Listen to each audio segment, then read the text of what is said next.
Jerry Smith exists in the quiet space between inadequacy and hope. He's not a man of grand gestures or cosmic insight, but of trembling persistence, a human trying to find meaning in a universe that mocks the very idea of meaning. His life unfolds like a slow unravelling of comfort, a constant reminder that ordinary doesn't always mean safe. For Jerry, existence itself is fragile, not because of the chaos that surrounds him, but because of how easily he breaks under the weight of it. He isn't the storm. He's the paper boat trying to float across it. And in that struggle lies something deeply human, a reflection of the part of us that wants to matter, even when the universe has made it painfully clear that we don't. From the very beginning, Jerry is defined by what he lacks: confidence, purpose, validation. All of it slips through his fingers like sand. But the beauty of his character isn't in overcoming those absences, it's in how he keeps moving despite them. His fragility is not a flaw of design, but a symptom of awareness. Deep down, Jerry knows he's replaceable. In a family that includes a super genius capable of rewriting reality, Jerry's humanity becomes almost an inconvenience. He can't invent portals or manipulate timelines. He can barely fix a sink, and yet that very limitation anchors him in a way the others aren't. While Rick floats untethered through infinite dimensions, Jerry remains painfully grounded, trapped by his own ordinariness, yes, but also preserved by it. There's a kind of purity in Jerry's fear. It's unfiltered, almost innocent. He doesn't hide behind irony or intellect. He feels small because he is small, and unlike Rick, he doesn't try to disguise it. In a world obsessed with dominance and detachment, Jerry's fragility becomes its own quiet rebellion. He refuses to stop feeling. Every rejection, every condescending glance, every sigh of disappointment from Beth, he absorbs them all. And though it shatters him again and again, he doesn't harden. That's what makes him so strangely resilient. His weakness is not a lack of strength, it's the refusal to pretend. Jerry's life is an echo chamber of almosts, almost successful, almost loved, almost respected. His failures define him, but they also shape a strange kind of wisdom. Failure forces him to confront the limits of identity. He's not the hero of his own story, he's a background character in everyone else's. And yet, he stays. He stays even when he's mocked, abandoned, replaced. That's not ignorance, that's endurance. He may not understand the infinite mechanics of the multiverse, but he understands pain, shame, and the aching desire to belong. That understanding, in its raw and unembellished form, makes him more human than anyone else in the show. Jerry's fragility is most visible in his relationship with Beth. Their love is a paradox.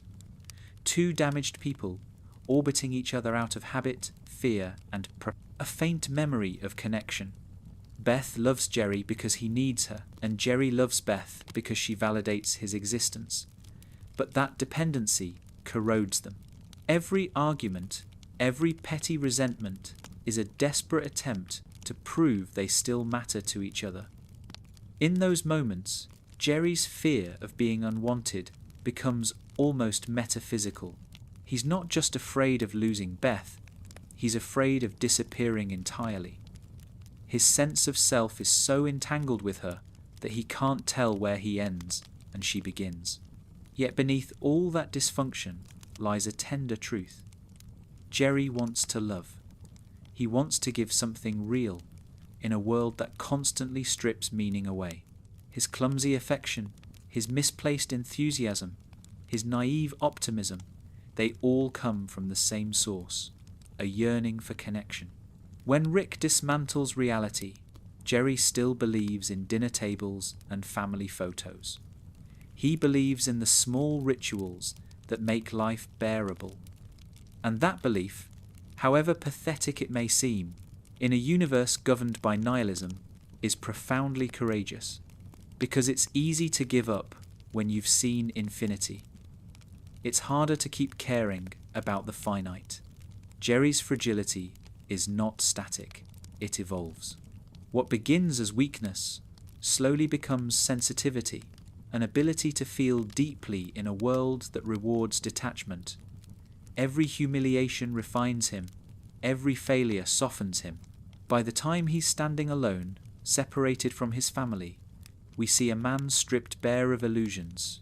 He has no career, no authority, no validation, but he's still alive. He still wakes up, still tries. There's an existential purity in that. Jerry is the man who fails without end, but also the man who keeps showing up. His fragility becomes his endurance. The universe of Rick and Morty is built on absurdity. Gods die, timelines collapse, identity splinters. In that chaos, Jerry becomes a mirror for the audience. He's the one who reacts the way we would, confused, afraid, defensive, hopeful. He's the emotional gravity in a show that constantly defies gravity. Every time Rick mocks him, the show invites us to laugh, but the laughter always catches somewhere in the throat, because deep down, we recognize him. We recognize the fear of being the least impressive person in the room. We recognize the quiet desperation of wanting to matter to those who seem beyond needing anyone. Jerry is the echo of our own insecurity, exaggerated and exposed. What makes his fragility meaningful is that it never entirely breaks him. He bends, he stumbles, he wallows, but he doesn't disappear. In his own misguided way, Jerry keeps believing that there's value in being ordinary. That kindness, cowardly as it may seem, is still preferable to cruelty. That love, however conditional, is still worth chasing. His simplicity becomes a moral stance. Where Rick seeks truth through destruction, Jerry seeks comfort through persistence. Both paths are tragic in their own way, but Jerry's has a strange kind of grace. He suffers without the luxury of understanding why. He keeps going even when the pointlessness is obvious. There's a moment, not tied to any single episode, but woven through his character, when Jerry looks at the world with a kind of bewildered sadness, as if trying to understand how everyone else has made peace with being alive. That's his central question. How do you live when you know you're unexceptional? Rick's answer is cynicism. Morty's is denial. Beth's is control. Jerry's answer is endurance. He endures. Not because he's strong, but because he doesn't know what else to do. And in that unheroic persistence lies something close to enlightenment. He's not trying to transcend his limitations, he's just trying to survive them. That humility gives him a strange dignity that none of the show's gods or geniuses possess. The fragility of being Jerry is also the fragility of being human. It's the recognition that existence doesn't owe us validation, that we can be forgotten and still be real. Jerry's tragedy is that he believes love should justify his existence. His quiet redemption is realizing that existence doesn't need justification. Even when the universe tells him he's worthless, he remains, breathing, fumbling, feeling. He becomes proof that fragility itself can be a form of strength. If you look closely, you'll see that Jerry's story isn't about transformation, it's about revelation. He doesn't become someone new. He slowly learns to see himself without illusion. Every humiliation peels away a layer of pretense until all that's left is a man stripped of everything but his capacity to feel. That nakedness, that openness to pain, becomes his truth. Jerry doesn't conquer the universe. He accepts his smallness within it, and in a show where even gods are miserable, that acceptance is a kind of victory. By the end of this chapter in his life, Jerry is still fragile. He still doubts himself still stumbles through the world, like a man searching for approval that will never come. But the difference is that he's beginning to see that fragility not as a curse, but as his connection to everything else that hurts and hopes. His weakness becomes empathy. His dependence becomes devotion. His failures become mirrors reflecting the absurd beauty of trying. He'll never be Rick, and that's the point. The fragility of being Jerry is not something to fix, it's something to understand. Because in that understanding, the smallest life can hold the deepest truth. That even when you are ordinary, afraid, and unseen, you still have the power to care.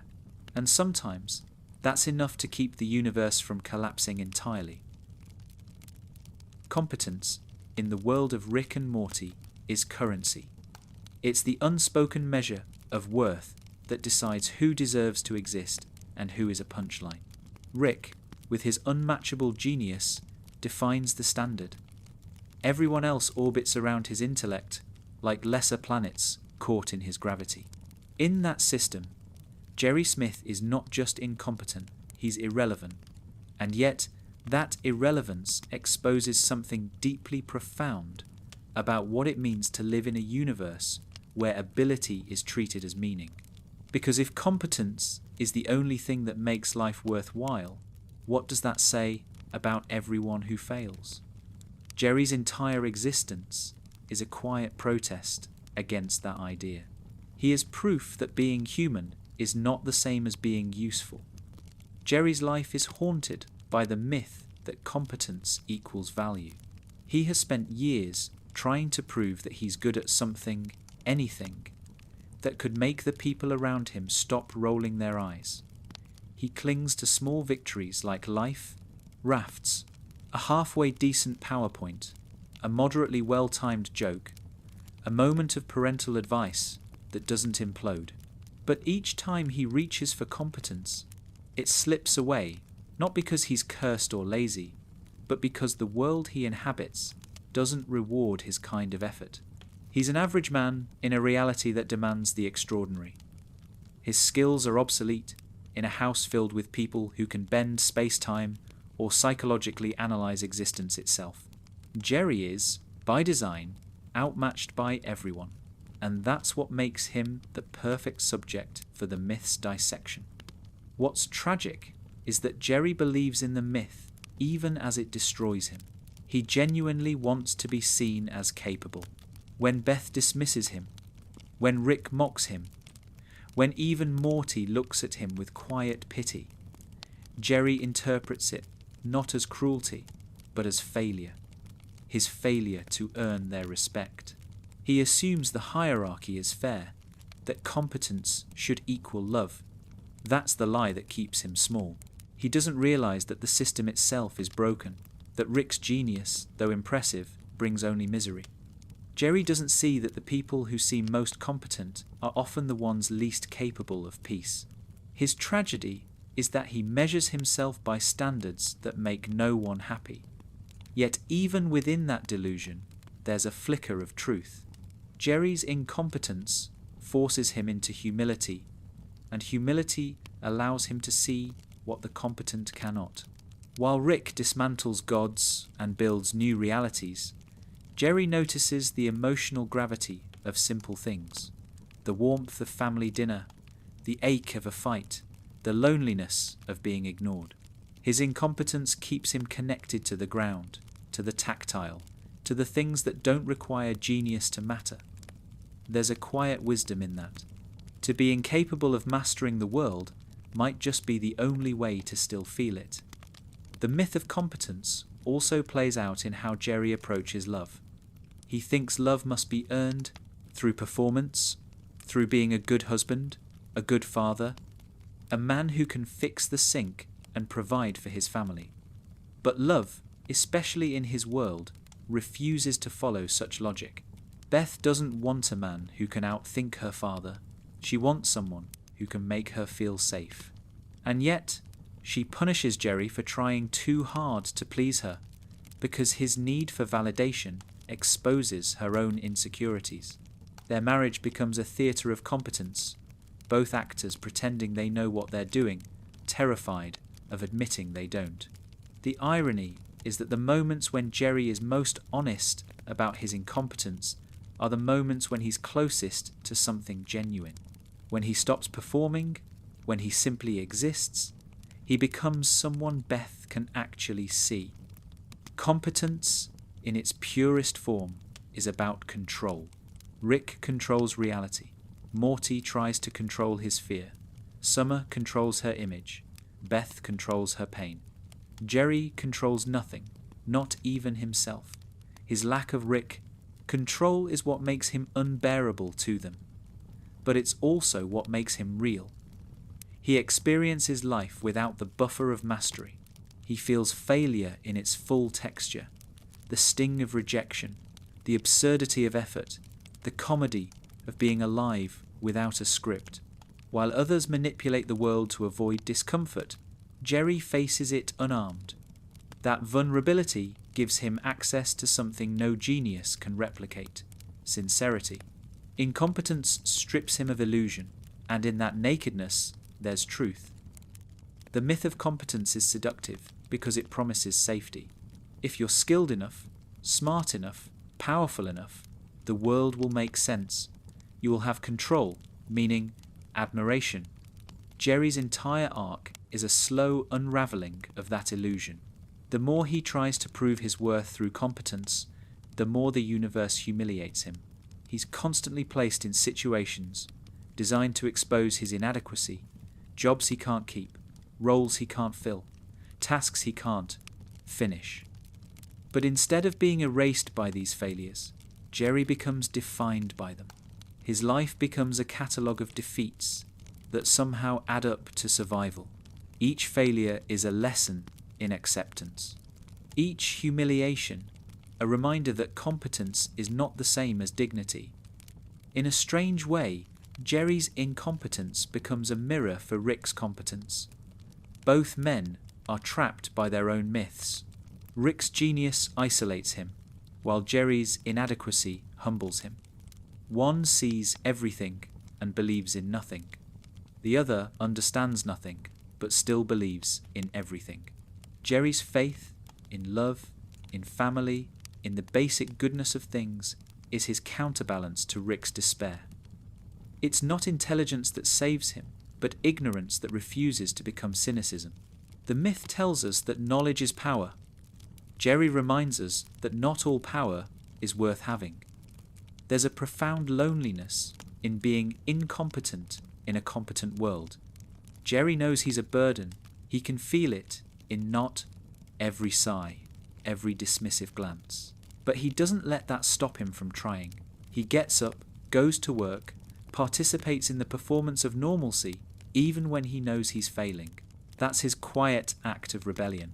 He doesn't need to win to keep playing. In a universe where everyone else runs from mediocrity, Jerry embraces it. He finds a strange comfort in being unexceptional because it frees him from the delusion of grandeur. His failures, stacked high and unending, become a monument to persistence. To understand Jerry is to see the myth crumble. Competence doesn't lead to happiness. It leads to isolation. The people who think they're winning the game are just playing on a different level of misery. Jerry's lack of skill, his emotional clumsiness, his gullibility, all these flaws make him incapable of transcending the human condition, which paradoxically keeps him human.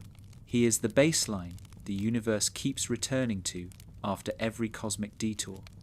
He's the constant that proves the value of imperfection. As the seasons unfold, Jerry occasionally stumbles into moments of accidental insight. He'll say something foolish that lands closer to truth than anyone expects. Those flashes remind us that wisdom isn't the same as intelligence. Sometimes, the one who fails to understand the rules is the only one free from their cruelty. Jerry's incompetence makes him porous, open to feeling, to wonder, to heartbreak. He doesn't have the armour that intellect provides, and so the world touches him more deeply. In the end, the myth of competence collapses under its own weight. No one is competent enough to manage existence. Rick's intelligence doesn't save him. It isolates him. Beth's control doesn't protect her. It suffocates her. Morty's attempts to be brave only expose his fear. And Jerry, the least capable of them all, somehow endures. His incompetence becomes grace. Because he doesn't expect to control life, he learns to experience it. Because he fails, he learns to feel. The myth dies where Jerry survives, not as a hero, not as a genius, but as a man who accepts that to live is to fail beautifully. The myth of competence teaches that value comes from mastery. Jerry's life teaches the opposite, that value comes from being, even when being hurts. His failures are not empty. They are filled with texture, humility, and the raw pulse of existence. He will never be exceptional, but he will always be alive in the truest sense of the word. The universe doesn't reward him for that, but maybe it doesn't need to. The act of staying soft in a world obsessed with control is its own kind of success. And in that softness, Jerry becomes something that competence can never achieve: compassionate, fallible, and real. Love, for Jerry Smith, is both anchor and chain. It's the thing that keeps him alive and the thing that suffocates him. Every choice he makes, every plea for attention, every stumble toward affection is driven by the same silent ache, the need to be loved. It is not vanity or selfishness that defines him, but hunger. A deep, aching hunger for proof that he matters to someone, that his existence is not just tolerated, but wanted. In the multiverse of infinite possibilities, Jerry wants one simple thing: to be chosen. And in a world where everyone is running from connection, his desperation for it becomes almost sacred. Love, in Jerry's hands, is clumsy. He holds it too tightly, as if afraid it might escape. With Beth, that tightness turns into dependency. He loves her not as an equal, but as a lifeline. His affection is sincere, but it's built on fear. Fear of abandonment, fear of failure, fear of facing the void without her. Every time Beth sighs or rolls her eyes, Jerry feels his sense of self slip a little further away. He interprets her frustration not as normal friction, but as evidence that he's unlovable. That fragility poisons their intimacy. What could be tenderness becomes tension. What could be partnership becomes proof of inadequacy. Jerry's love is heavy because it carries the full weight of his insecurity. And yet, within that heaviness, there's purity. Jerry doesn't play games with his emotions. He doesn't love strategically. His affection isn't calculated or guarded. It's raw, unfiltered, and sincere. When he says he loves Beth, or his children, or even his pet, he means it without irony. In a show built on cynicism and satire, Jerry's sincerity feels almost radical. His love is unpolished, yes, but it's also honest. He doesn't use love as a tool. He experiences it as truth. That makes him vulnerable, and it also makes him real. The weight of love becomes clearest when Jerry's family doesn't need him. In a house where everyone is self-sufficient or self-destructive in their own ways, Jerry's need to love has nowhere to land. Beth is consumed by her own ambitions and guilt. Morty is absorbed by Rick's adventures. Summer is growing beyond him. Jerry floats in the background, trying to offer affection where it's no longer required. He hugs too long, talks too much, apologizes too often. Every gesture of love becomes a reminder of imbalance. He gives more than anyone wants to receive. His family's indifference becomes a mirror reflecting his deepest fear, that his love has no value. But even as that realization breaks him, it also defines him. Jerry's love may be unreciprocated, but it is not meaningless. It's what keeps the family from collapsing completely. He's the emotional residue that lingers after every explosion, the one who still believes in forgiveness after everyone else has burned out. His love is not grand or transformative. It's quiet and persistent. It doesn't change the world, but it endures it. And endurance, in a universe that rewards detachment, is a rare kind of strength. Beth's relationship with Jerry is where the weight of love becomes almost unbearable. They are two people trapped in a loop of need and resentment. Beth wants freedom, but fears loneliness. Jerry wants stability, but fears rejection. Each sees the other as both salvation and sentence. Their marriage is not built on harmony, but on mutual recognition. Two broken people aware that their damage fits together too well to ignore. They oscillate between tenderness and contempt, affection and exhaustion. But beneath every fight lies a shared truth. Neither knows who they are without the other. Jerry's love for Beth isn't just romantic, it's existential. He defines himself through her eyes. When she looks at him with disdain, he sees failure. When she smiles, he feels momentarily redeemed. That dependency makes him fragile, but it also gives his love a tragic depth. He's not chasing pleasure or comfort, he's chasing validation. He wants love to fix him, to make him whole. And because love can't do that, he's always disappointed. But even in that disappointment, he keeps trying. He keeps loving her, awkwardly and imperfectly, because that's all he knows how to do. There's something almost childlike in how Jerry approaches love. He believes in its promise even when it repeatedly betrays him. He forgives too easily, clings too tightly, apologizes for existing. And yet, that naivety is what makes him emotionally honest. Unlike Rick, who sees love as a weakness, Jerry experiences it as proof of life. Every heartbreak reaffirms his capacity to feel. Every rejection reminds him that he's still reaching. He doesn't intellectualize love or dissect it. He just feels it in all its messiness. That simplicity, though often mocked, might be the purest form of wisdom in his world. The weight of love also manifests in Jerry's relationship with his children. He loves Morty and Summer with a desperation that borders on fear. He wants to protect them, guide them, make them proud, but he doesn't know how. Every attempt to connect ends in embarrassment or misunderstanding. Morty sees him as weak. Summer sees him as irrelevant. Yet Jerry keeps trying. He shows up even when he's not wanted. He offers advice that no one asks for, gives hugs no one returns. To outsiders, it looks pathetic. But to those who understand him, it's an act of courage. Because love, for Jerry, isn't a transaction. It's a commitment without guarantee. That's what makes his love so heavy. It's one-sided by design. He loves without assurance, without reciprocity, without the comfort of success.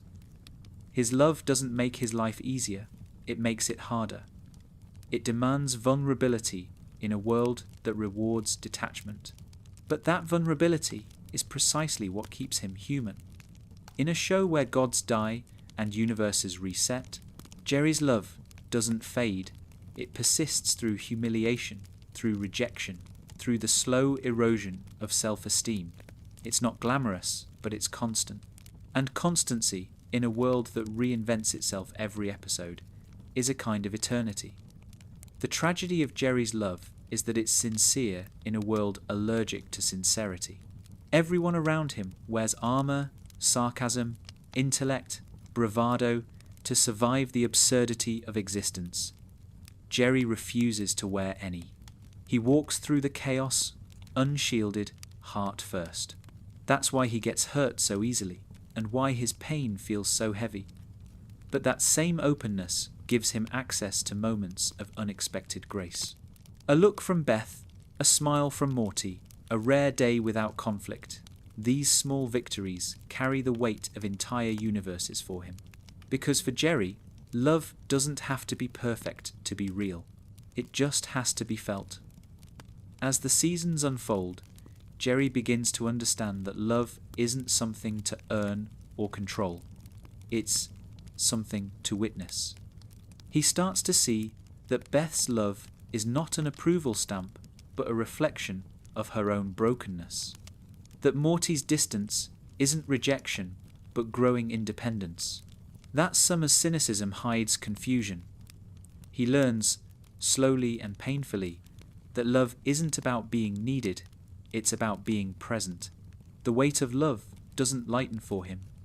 He just learns to carry it better. And in that acceptance lies Jerry's quiet transformation. He doesn't become stronger or smarter. He doesn't suddenly understand the universe. He simply stops demanding that love fix him. He learns that love is not a cure, but a condition, a state of being that hurts and heals in equal measure. His love remains flawed, dependent, and occasionally pathetic, but it becomes truer. It stops being about validation and starts being about connection. And in that shift, Jerry finds a small but profound peace.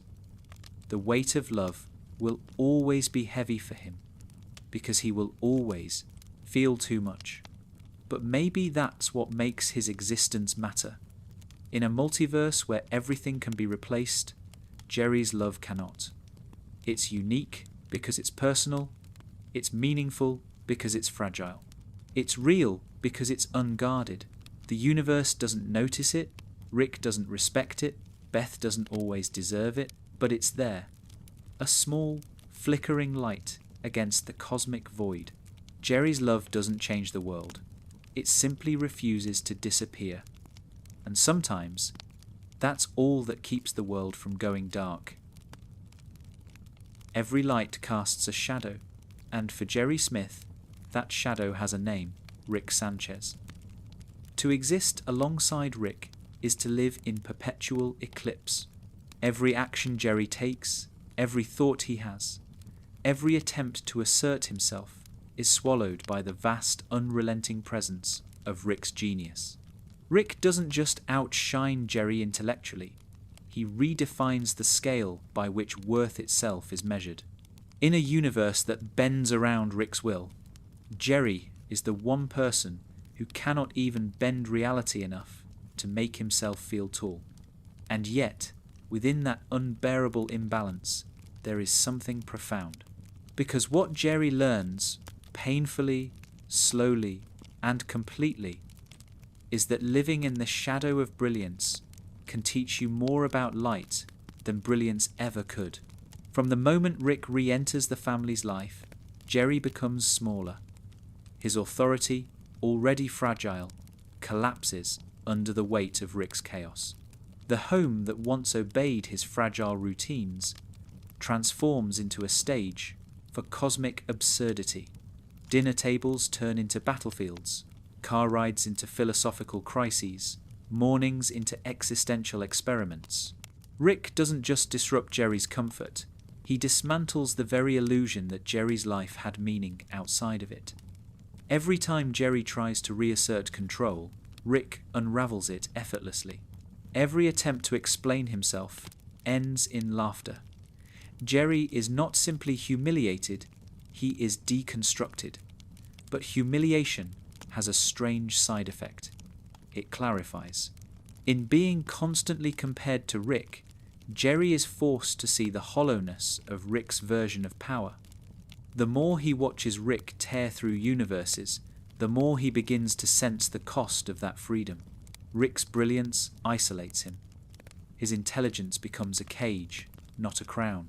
Jerry, on the other hand, though mocked and overlooked, remains connected to family, to emotion, to vulnerability. He may not control the world, but he still feels it. And that, in its quiet way, makes him freer than Rick will ever be. Rick and Jerry are opposites, but not enemies in the traditional sense. They are philosophical mirrors, each exposing the other's limits. Rick represents the triumph of reason over feeling. Jerry represents the survival of feeling despite reason. Where Rick dissects existence to avoid pain, Jerry experiences pain as proof of existence. One builds walls of intellect, the other stands bare in confusion. In that contrast lies the central tension of Rick and Morty. Genius without empathy versus empathy without genius. Both are broken, but only one still believes that life, however meaningless, is worth living. Living under Rick's shadow also reveals the cruel social hierarchy of the Smith household. Everyone bends to Rick because his intelligence promises safety, or at least survival. Jerry, unable to contribute in any measurable way, becomes the expendable one. His presence feels optional. The family tolerates him, but does not rely on him. In a world where value is measured in utility, Jerry's uselessness becomes an existential sentence. But what the family doesn't see, what Jerry himself only begins to understand later, is that emotional uselessness is not the same as emotional absence. He may not save the world, but he saves the fragments of it that Rick leaves behind. He's the one who apologizes, who comforts, who still believes in ordinary days. Rick burns universes to prove a point. Jerry keeps the lights on. There's a particular cruelty in how Rick treats Jerry. He doesn't just ignore him, he dismantles him. Every insult is a scalpel, every smirk a reminder that Jerry's entire worldview is built on lies. Rick has already disproven. To Rick, Jerry's belief in love, morality, and meaning is childish. To Jerry, Rick's dismissal of those things is terrifying. The genius cannot stand the fool, and the fool cannot survive without meaning. They exist in mutual dependency. Rick needs Jerry to remind him what humanity looks like. Jerry needs Rick to remind him how small he truly is. And yet, their relationship, for all its hostility, is strangely intimate. There's a familiarity in their conflict, almost like two parts of the same fractured consciousness. Jerry's hatred of Rick is not born from jealousy, but from exposure. Rick forces him to confront the limits of his own delusions. When Jerry says something naive, Rick's response isn't just mockery, it's revelation. He peels back the comforting illusions Jerry builds around himself. For most people, that would lead to enlightenment. For Jerry, it leads to collapse. But collapse can be cleansing. The more Jerry is stripped of illusion, the closer he gets to truth. Not cosmic truth, but personal truth. He begins to understand that he doesn't have to win the game Rick is playing, because it's not his game to win. His strength lies in surviving what Rick cannot endure. Vulnerability. In many ways, Jerry is the emotional counterweight to Rick's existential chaos. Every time Rick tears apart the logic of love, family, or morality, Jerry stubbornly believes in them anyway. It's not because he's wise, but because he can't help himself. He's built for attachment, not abstraction. He can't see the universe as a machine because he needs it to mean something. Rick calls that weakness. Jerry, eventually, calls it living. The shadow Rick casts over him becomes a strange kind of shelter, harsh, cold, but clarifying. It teaches Jerry where his real power lies, in the ability to care even when caring seems absurd. The most painful part of living in Rick's shadow is the erosion of dignity. Every insult, every moment of ridicule chips away at Jerry's sense of self. He becomes a ghost in his own home, tolerated but never trusted. The tragedy is that he starts to believe Rick's version of him, useless, cowardly, pathetic. The myth becomes internalized. But then, occasionally, there are moments when the illusion cracks, when Rick fails, when his genius collapses into despair. Jerry sees him clearly, not as a god, but as a broken man. In those moments, the shadow thins and Jerry realizes that even the brightest light can be sick with loneliness. Jerry's tragedy isn't that he's overshadowed by Rick, it's that he believes the shadow defines him. He forgets that light and shadow are inseparable, that even Rick's brilliance requires contrast to be seen. Without Jerry's mediocrity, Rick's genius would be meaningless. Without Jerry's belief in love, Rick's nihilism would be directionless. They are bound by irony. The fool gives the genius purpose, and the genius gives the fool context. The universe mocks Jerry for being less, but without him, there would be no more. As time goes on, Jerry begins to make peace with the shadow. He stops trying to outshine Rick, and instead learns to exist beneath him, not as a rival, but as a witness. He starts to see the beauty in what Rick misses. The small victories, the quiet mornings, the comfort of routine. While Rick stares into infinity, Jerry notices the details, the warmth of coffee, the laughter of his kids, the softness of Beth's voice when she's not angry.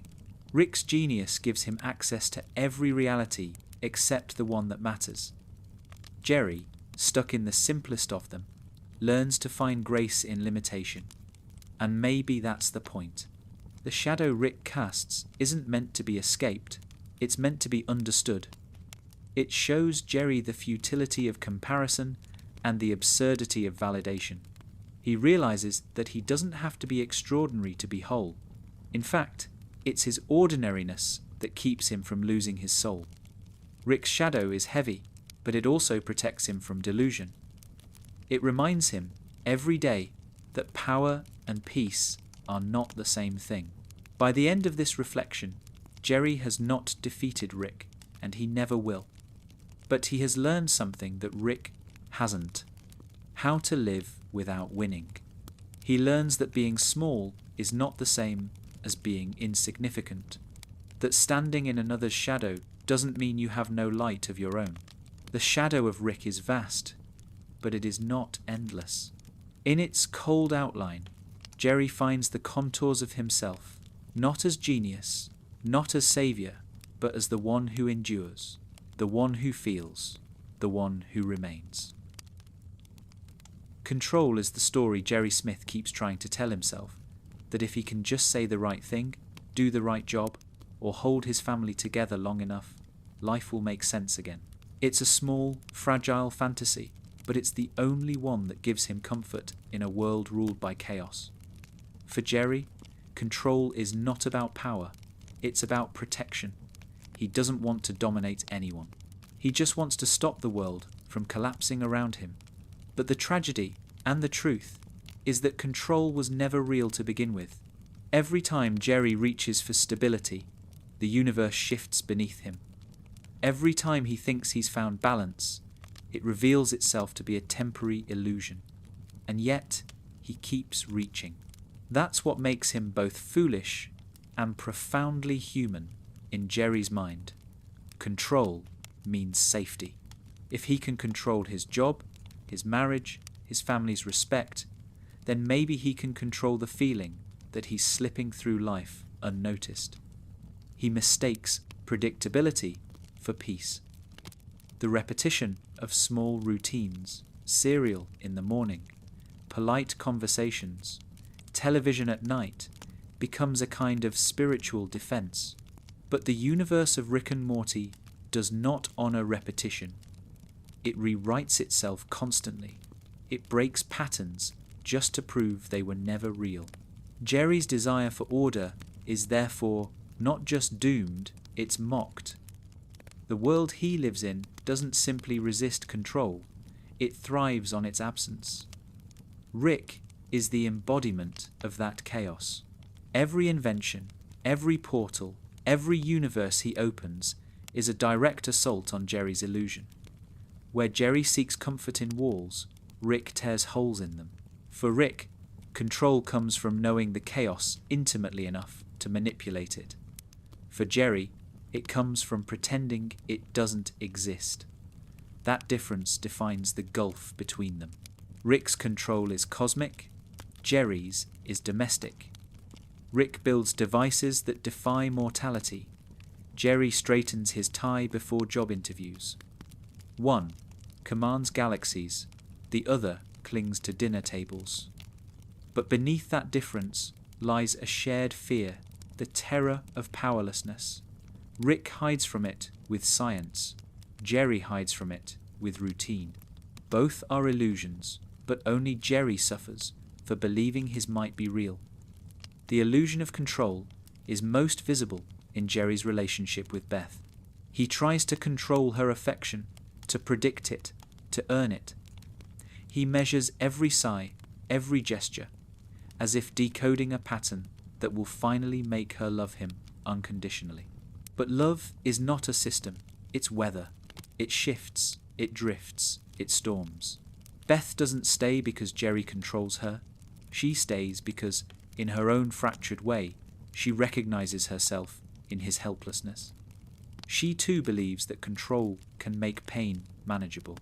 They cling to each other not because they're strong, but because they're both terrified of falling apart. Their marriage is less a partnership and more a shared negotiation with entropy. Jerry also believes he can control how others see him. He wants to be respectable, the kind of man who earns nods at barbecues and approval from his children. But no matter how hard he tries, life refuses to match his imagined narrative. He loses jobs, misreads emotions, and miscalculates every attempt at self-assertion. His control slips like sand through his fingers. The harder he squeezes, the faster it disappears. And each loss reinforces the same desperate question. If I can't even manage my own story, what am I good for? But the illusion of control is not unique to Jerry. It's the quiet heartbeat of every sentient being who's ever mistaken meaning for mastery. The need to control is rooted in the fear of disappearance, the dread that if we don't hold on tightly enough, life will move on without us. Jerry embodies that fear in its purest form. He doesn't have Rick's intelligence or Morty's curiosity or Summer's defiance to distract him. He has nothing but awareness. He feels the instability of existence without any tools to fight it. And yet, in his helplessness, there's something honest. He sees what Rick denies, that control is not power, it's permission. It's the story we tell ourselves so we can get out of bed in the morning. There's a moment of quiet heroism in Jerry's continued attempts to control the uncontrollable. Every morning, he wakes up and tries again. He plans the day, organizes his small world, and acts as if order might last this time. It never does, but his faith in the possibility is what makes him human. His illusion is not a flaw to be corrected. It's a necessary kindness. Without it, he'd crumble under the weight of meaninglessness. Control, for Jerry, is a form of hope disguised as denial. It's not that he believes he can master the world. It's that he needs to believe it's worth trying. As Rick dismantles universes, Jerry tends to small, breakable things, his plants, his meals, his emotions. These are his experiments, his microcosmic versions of order. They always fail, but their failure is gentle, familiar. When Rick's projects fail, they destroy worlds. When Jerry's fail, they ruin dinner. That difference is important. It's not about scale, it's about survival. Rick's control consumes him. Jerry's illusion sustains him. His domesticity, his routines, his small rituals, these are his shields against the void. They may be fragile, but they are his. And yet, Jerry's need for control often becomes the very thing that isolates him. When things fall apart, he blames himself. He confuses inevitability with incompetence. He can't see that some chaos is not meant to be fixed. It's meant to be lived through. His anxiety turns life into a series of performance tests. Every failure feels like proof of unworthiness. But slowly, through the constant friction of existence, Jerry begins to glimpse another truth, that letting go of control is not the same as giving up. It's an act of surrender, yes, but surrender can be sacred. The illusion of control eventually gives way to something softer, acceptance. Not the kind Rick wears like armor, but a quieter kind, born of exhaustion and humility. Jerry starts to realize that he doesn't have to understand everything to experience it. He doesn't have to control his family to love them. He doesn't have to prove himself to exist. It's not enlightenment in the spiritual sense, it's just relief. The relief of not holding the steering wheel anymore and realizing the world still turns. For the first time, he sees chaos not as an enemy, but as the natural state of things. And in that recognition, he finds a strange kind of peace. Rick's universe is built on the certainty that control is an illusion. Jerry's world is built on the hope that it isn't. The two philosophies collide endlessly, but in the tension between them lies the truth. Control is neither real nor irrelevant. It's the bridge between fear and faith. We build it knowing it will break, and we walk across it anyway. Jerry walks it every day, trembling, sweating, hoping. And even though it always collapses, he always rebuilds. Because for him, control is not about power, it's about continuity. The illusion gives him just enough meaning to keep going. By the time Jerry begins to make peace with his lack of control, something in him shifts. He stops mistaking unpredictability for failure. He learns to live in the in-between, between chaos and calm, between self-loathing and self-acceptance. He stops demanding that life be stable and starts noticing that it's still beautiful even when it isn't. That's not mastery, it's maturity. The illusion doesn't disappear, it simply becomes transparent. He can still see the world through it, but now he knows it's there. Jerry's story, then, is not about losing control. It's about learning how to live without it. He doesn't become brave or wise. He doesn't suddenly understand the universe. He just learns how to stop fighting it. He learns that sometimes, to feel alive, you have to let go of the idea that you're in charge. And when he finally does, the noise quiets. The world doesn't get easier. It just stops feeling like an enemy. In the silence that follows, Jerry breathes, not because he's in control, but because, for once, he doesn't need to be. Despair, in Jerry Smith's world, never arrives as thunder. It doesn't scream or shatter. It drifts in, softly, disguised as awkward silences, as misplaced laughter, as small moments that don't quite land the way he hoped. It wears the face of embarrassment, of discomfort, of yet another situation he doesn't understand. And because Jerry is who he is, he meets despair not with stoicism, but with comedy. His life is an accidental performance, a series of tragic missteps so clumsy they loop back into absurdity. It's not that Jerry tries to be funny. It's that his very existence is what happens when sadness tries to smile. The universe laughs at him, and somehow, through his fumbling persistence, he learns to laugh with it. Jerry's despair is never grand or cinematic. It doesn't come from death or apocalypse, though those things happen around him constantly, but from the quiet humiliations that make up everyday life, losing his job, being ignored at dinner, watching Beth's attention drift somewhere else. His despair is built from the accumulation of small moments of failure that blur together into something heavier. He's not crushed by one tragedy, he's eroded by 1,000 little ones. But even as the weight builds, Jerry keeps trying to turn it into something bearable. He cracks jokes that no one laughs at. He stumbles through self-deprecating remarks that only deepen his loneliness. The humour doesn't save him, but it buys him time. There's a cruel beauty in how Rick and Morty treats Jerry's despair. The show laughs at him and invites the audience to laugh too, but underneath that laughter is recognition. Because Jerry's pain, exaggerated as it is painfully familiar. It's the kind of despair that doesn't destroy you, but lingers quietly at the edge of everything. It's the realization that you're trying your best and it's still not enough, that you love people who are already looking past you, that you wake up every morning to a life that feels slightly smaller than it should. Jerry is the embodiment of that quiet ache, dressed in the costume of a joke.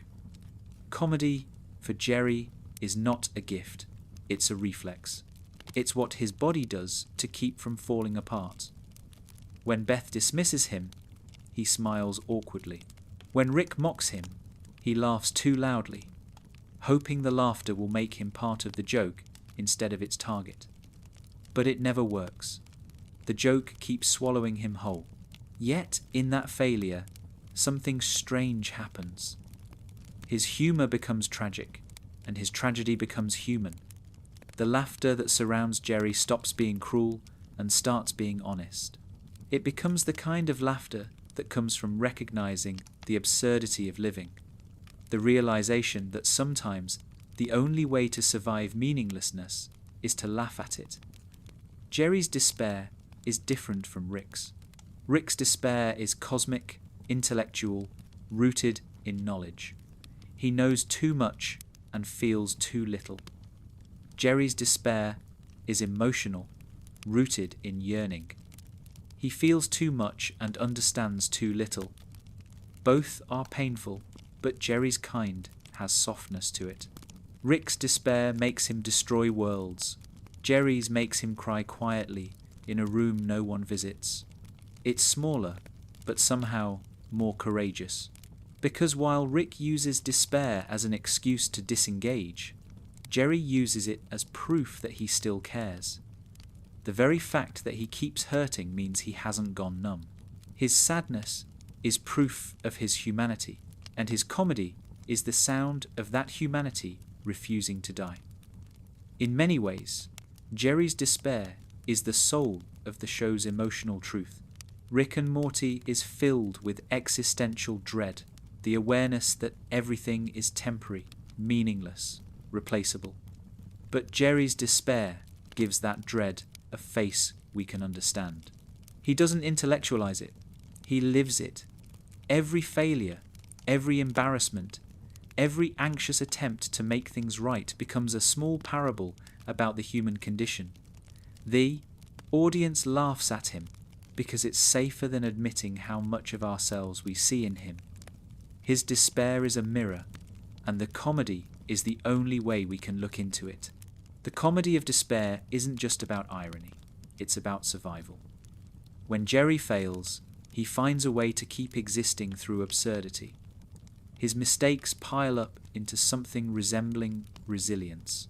The more he's humiliated, the more he learns how to endure humiliation. The more the world laughs, the more he adapts to the rhythm of its laughter. In a way, Jerry's tragedy is that he's too self-aware to be blissfully ignorant, but not self-aware enough to be enlightened. He lives in the middle ground, conscious enough to hurt, too ordinary to transcend. That in-between state is where despair and comedy meet. There's a scene, or rather a pattern, across many moments where Jerry tries to take charge and fails spectacularly. He'll puff his chest, declare confidence, and within seconds, chaos dismantles him. Every time he tries to look heroic, the world reminds him he's not built for it. And yet, his failure to embody control becomes its own quiet act of defiance. The world may not take him seriously, but he refuses to stop showing up.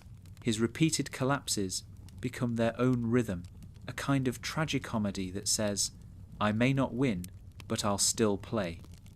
This is where Jerry's despair becomes philosophical. He turns the joke back on existence itself.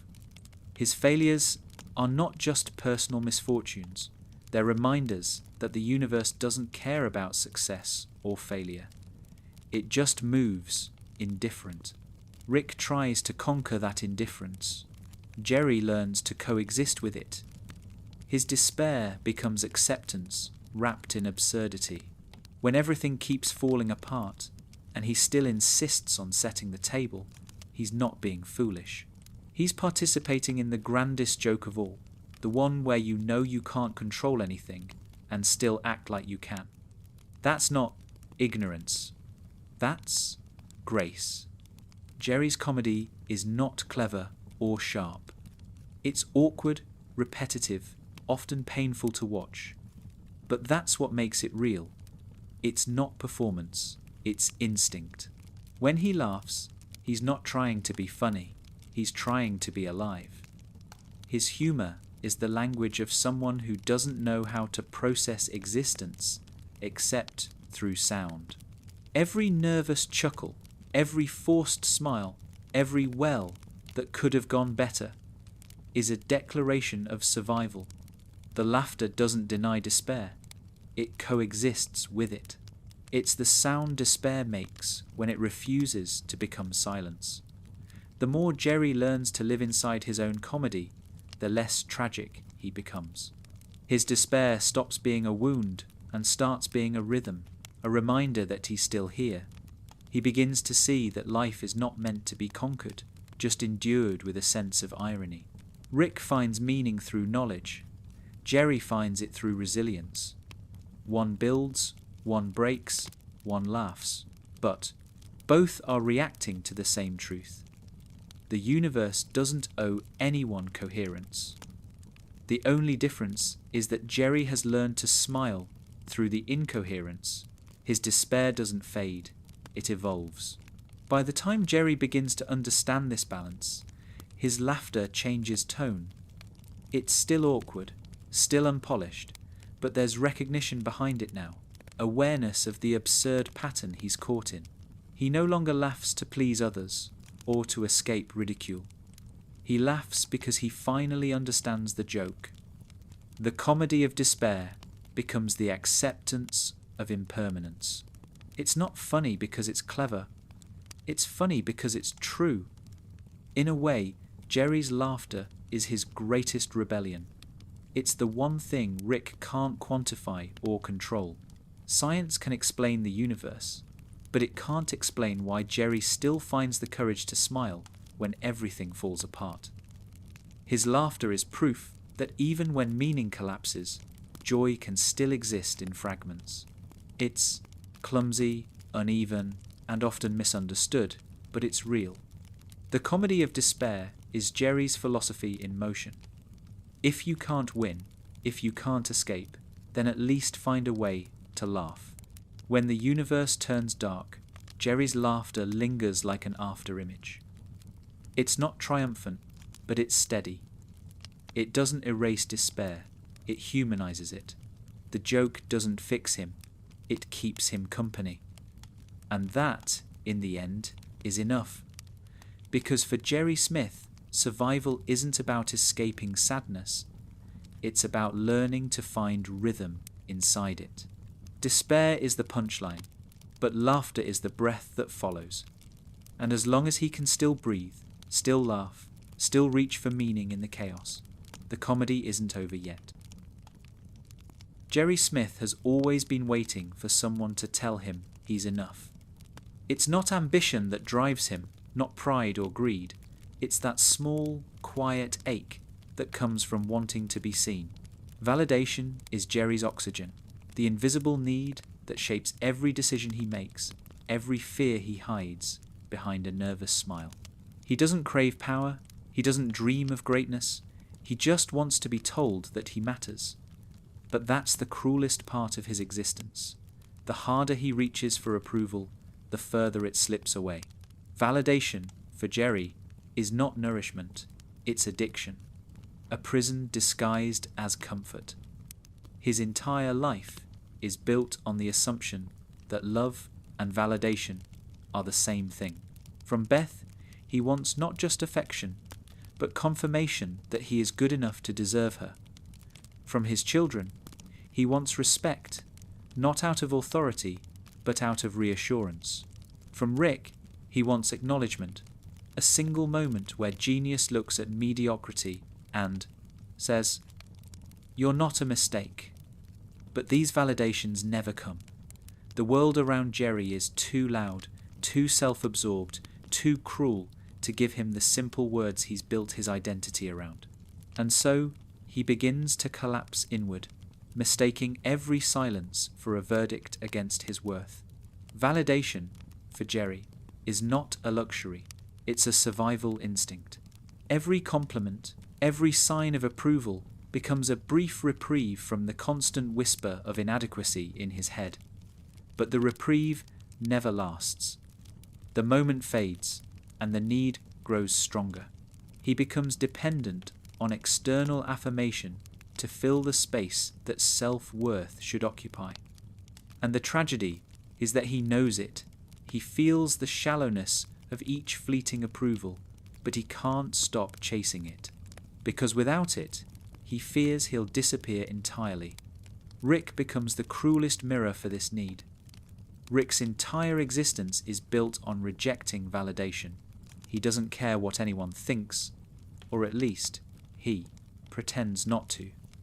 To Jerry, that kind of self-sufficiency is unfathomable. Rick's indifference is both terrifying and seductive. It represents everything Jerry isn't: unbothered, untouchable, untethered. And yet, Jerry's desire for Rick's approval is what keeps him trapped. He treats Rick's contempt as proof of his own insignificance, forgetting that Rick's approval wouldn't make him whole, it would only shift the shape of his prison. The bars would still be there. They'd just look like compliments. Beth's love is the most complicated wall in that prison. She validates Jerry and invalidates him in the same breath. Her affection oscillates, warm one moment, cold the next, keeping Jerry suspended in a constant state of emotional uncertainty. He lives in that in-between space, desperate to prove himself but terrified of failing. His dependence on her validation becomes a feedback loop of guilt and gratitude. He loves her for noticing him and resents her for defining to him. It's not that Beth intends to imprison him. She's just trapped in her own need for validation, mirroring his. They build a relationship made of two people quietly begging each other to say the words they can't say to themselves. You're enough. Validation also defines Jerry's relationship with his children. He wants Morty and Summer to see him as a good father, but his neediness suffocates that possibility. He performs affection instead of embodying it, hoping that visible love will translate to visible worth. When they reject him, when they roll their eyes, sigh, or choose Rick's chaos over his comfort, it wounds him more deeply than he can admit. To Jerry, that rejection isn't just about parenting, it's about existence. Their disappointment feels cosmic, as though the universe itself is confirming what he's always feared, that he's unnecessary. But the real prison isn't built by Rick or Beth or the kids. It's built by Jerry himself, the invisible architecture of dependency that keeps him trapped in the pursuit of external validation. Every compliment becomes a key that doesn't fit. Every reassurance fades before it reaches his core. He's so busy trying to be seen that he forgets how to see himself. And yet, buried inside that prison is something redeeming. The fact that he still wants to be loved at all. Because in a universe where so many have given up on connection, Jerry's longing, however desperate, is proof of something enduring. He still believes that to be loved is to exist. The search for validation reveals one of Jerry's quiet truths, that insecurity is not the absence of strength, but its misdirection. He puts his strength into seeking approval rather than understanding himself. But every rejection forces him closer to a realization that validation can't be given. It can only be accepted. The people around him might see his worth, but it won't matter until he does. That's the cruel paradox of Jerry's prison. The door was never locked. He's just been afraid to walk out without someone telling him it's okay. There's a subtle shift in Jerry as time passes, an almost invisible evolution that comes not from triumph but from exhaustion. After years of humiliation, neglect, and self-loathing, something inside him begins to tire of the chase. He still wants validation, but he starts to suspect it will never arrive in the form he imagines. That suspicion doesn't free him immediately, but it plants the seed of awareness that his worth can't depend on people who are too lost in their own pain to reflect it back to him. Awareness that waiting for love is different from living with it. Jerry's prison is emotional, but it's also philosophical. It speaks to the universal human condition, the endless hunger for recognition in a world that rarely looks up long enough to give it. We all build our lives around mirrors that distort us, hoping that one reflection will finally show something true. But mirrors can only reflect what's already there. Jerry's tragedy is that he's been looking outward when he should have been listening inward. The love he wants from Beth, the respect he wants from Rick, the admiration he wants from his children, all of it is an echo of the same question: am I real? That question lingers because it has no perfect answer.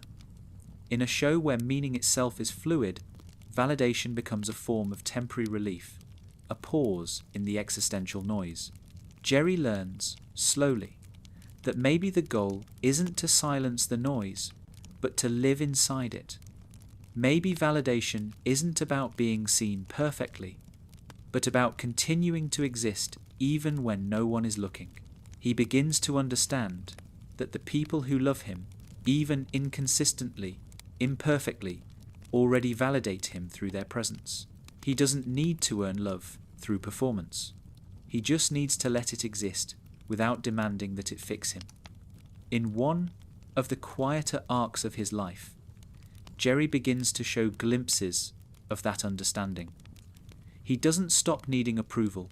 No one truly does, but he stops begging for it. He learns to take silence as neutrality instead of condemnation.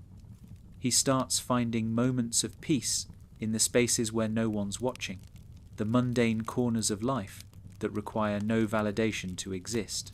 Folding laundry, cooking breakfast, watching television.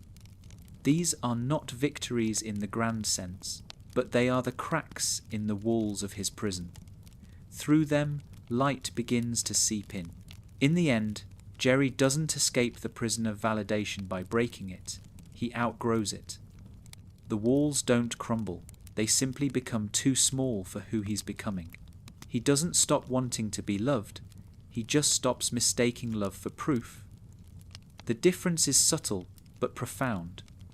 Love becomes participation, not performance. Validation becomes awareness, not reward.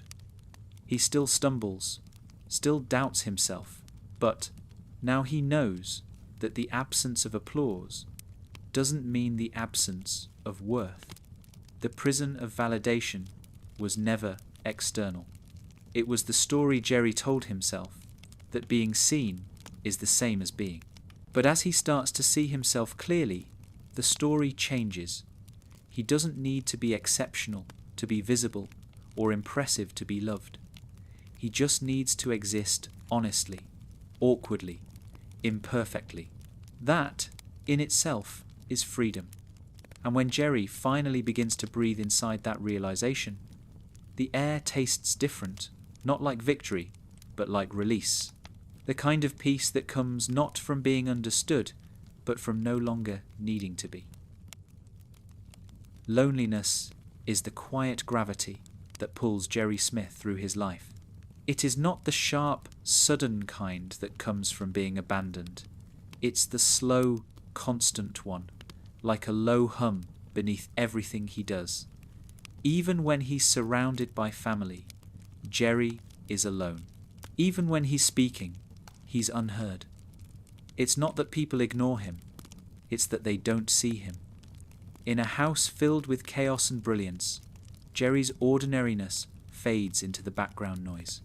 And yet, that background, the overlooked, the unnoticed, the fragile, is where the deepest truths of existence often hide. Jerry's loneliness isn't situational, it's existential. It comes not from isolation, but from awareness, the slow realization that no amount of love, laughter, or family can bridge the infinite space between one consciousness and another. He feels it when Rick talks in equations he can't understand, when Beth stares past him into her own regrets, when Morty and Summer argue about adventures he'll never be part of. The loneliness isn't about being left out. It's about recognizing that even together we're separate. Every human being is their own small universe, and Jerry, more than anyone, feels trapped inside his own. He fills that space with noise, small talk, reassurance, jokes that don't land. He tries to build bridges with words, but they collapse under their own uncertainty. The more he tries to connect, the more aware he becomes of the silence that follows. And in that silence, he hears the truth he's been avoiding, that no one can truly know him, not even the people who love him most. That realization isn't unique to Jerry. It's the essence of being alive. But for someone who depends on connection as his lifeline, it feels like death in slow motion. Rick's presence amplifies that loneliness. Rick lives as if isolation is enlightenment, as if detachment is proof of superiority. He's surrounded by infinite versions of himself and still utterly alone. Jerry watches that and feels both pity and fear. Rick's loneliness is grand, cosmic, self-inflicted. Jerry's is small, domestic, unavoidable. Rick escapes loneliness through intellect, Jerry through denial. But in truth, both are orbiting the same void. The difference is that Jerry still hopes it can be filled. He still believes that love, however flawed, can reach across that space. That hope, naive as it is, becomes his quiet form of courage. Beth's loneliness mirrors Jerry's in a cruel symmetry. They are two people standing inches apart, separated by invisible walls built from unspoken resentment and misunderstood love. They share a life, but rarely share a moment. Each one looks to the other to escape their own emptiness, and when that doesn't work, they turn the disappointment into blame. It's not malice, it's fear. The fear of admitting that maybe loneliness isn't something you fix, maybe it's something you learn to live with. There, marriage becomes a slow dance between comfort and distance, a companionship defined by the ache of almost connection. What makes Jerry's loneliness profound is that it never hardens into bitterness. Most people who feel unseen eventually stop trying to be seen. Jerry never does. He keeps reaching out, even when no one reaches back. His gestures might be awkward, his timing terrible, but his intent is pure. He keeps offering himself to the world in small, clumsy ways. A question, a compliment, a half-hearted plan for family bonding. It's not about success, it's about participation. Even in his isolation, Jerry refuses to detach. That refusal is his most human trait. There's a kind of quiet heroism in that. In a universe that rewards detachment and mocks sincerity, Jerry continues to care. He continues to want connection even when it hurts him. Most of the show's characters deal with loneliness by numbing themselves. Rick with alcohol, Beth with superiority, Morty with distraction, Summer with rebellion.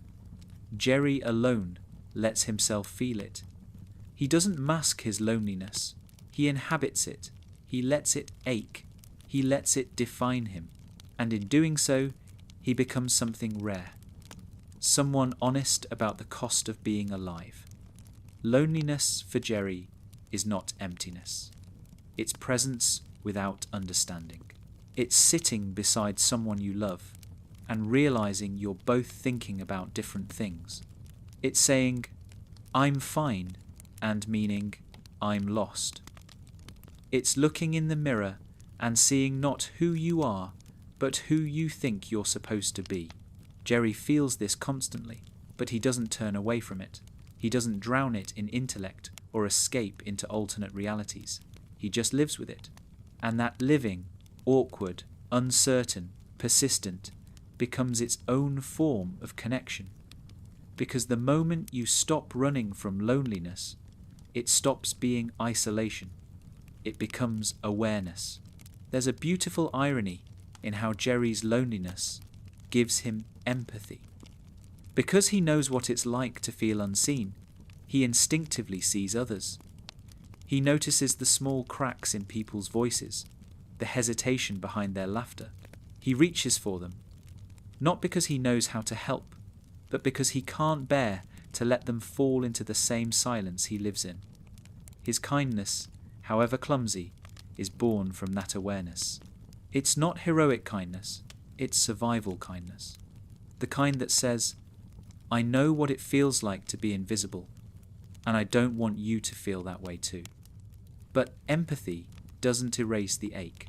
Jerry still finds himself staring into the distance, sometimes literally, sometimes emotionally, wondering what it's all for. He knows his life isn't extraordinary. He knows he won't be remembered. That awareness sits heavy in him. Yet, somehow, he doesn't collapse under it. He finds beauty in the smallness.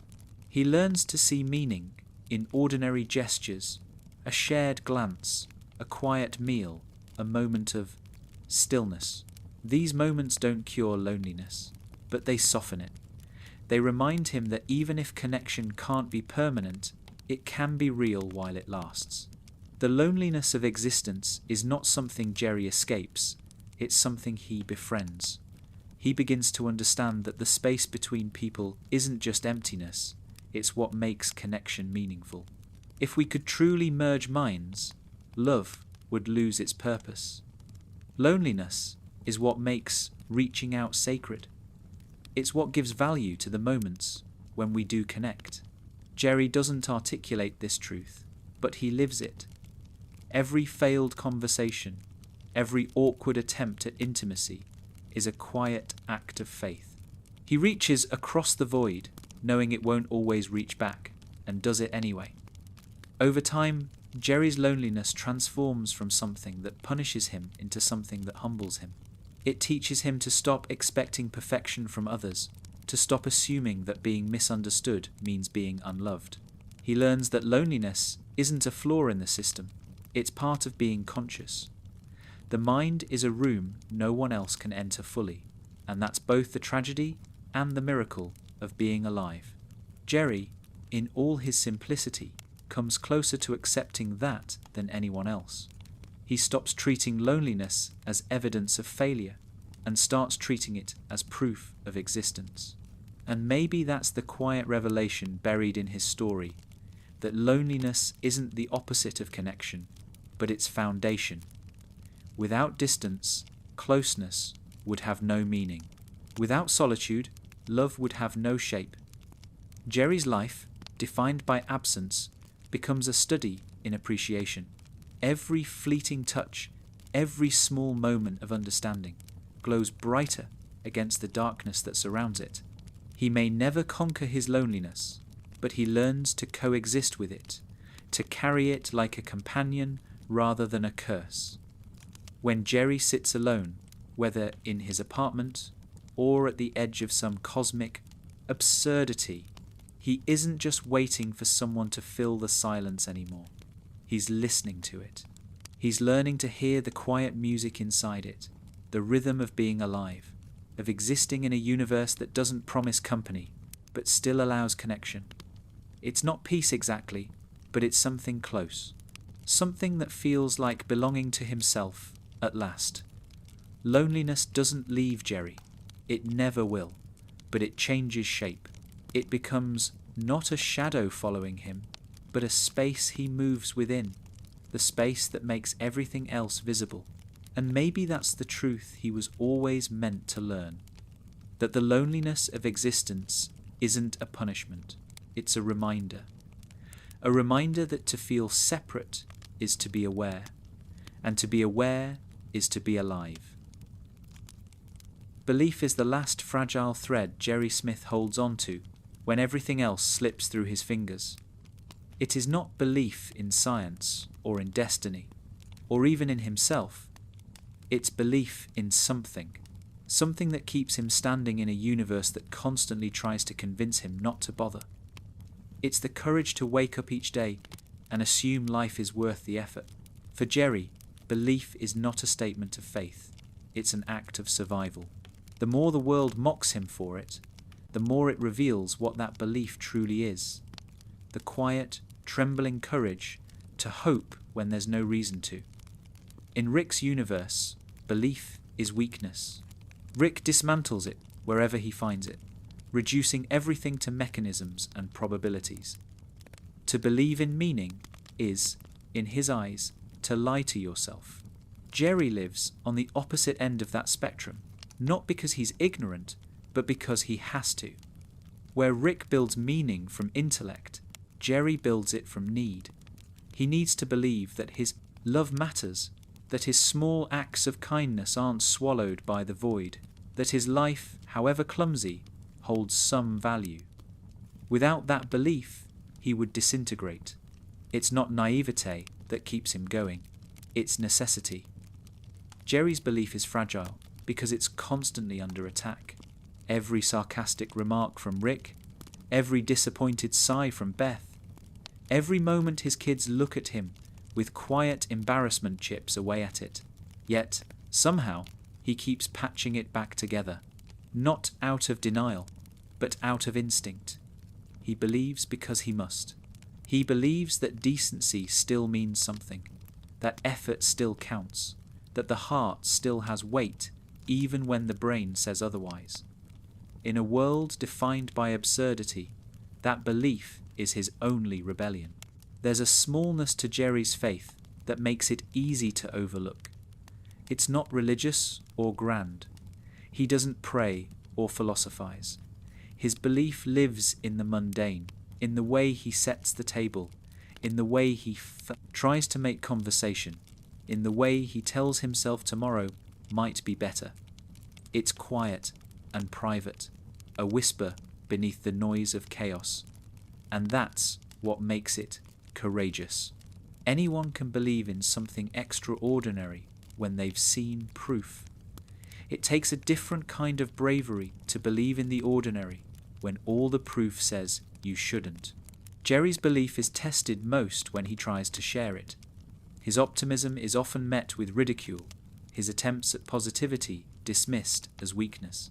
He doesn't have the language to defend it.